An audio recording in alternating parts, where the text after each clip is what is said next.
150 अरब रुपए की करीब है, 150 अरब की करीब है जो पाकिस्तान में जमा हुए हैं गजा के अवाम के नाम पे।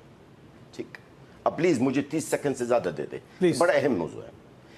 150 अरब से ज्यादा, तकरीबन लगभग 150 अरब रुपए का जो इमदाद जो जमा किया गया है पाकिस्तान के अंदर, जिसमें से आपके सामने गजा के अवाम भूख से और प्यास से मरे कितने लोग हैं वो आपके सामने। ठीक है, गजा अवाम को 150 अरब में से कितने मिले हैं वो आप गजा के अवाम से पूछें।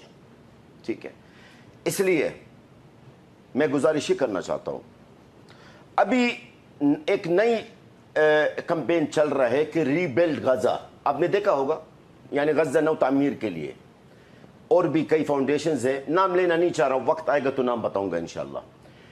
मैं इनसे एक सवाल करना चाहता हूं, आप जो गजा नौ तामीर करने के लिए आप पैसे जमा कर रहे हैं, मजीद और अरबों रुपये आप लोगों ने जमा किए हैं, मैं चैलेंज करता हूं इनको, मैं इनको चैलेंज करता हूं, ये बुझा के ये ना चश्मा ये गजा के अंदर बुझा के दिखाएं।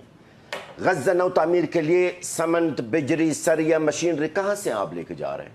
क्यों इस मासूम अवाम, अजीम अवाम, पाकिस्तानी अवाम को आप बेवकूफ बनाने की कोशिश कर रहे हैं?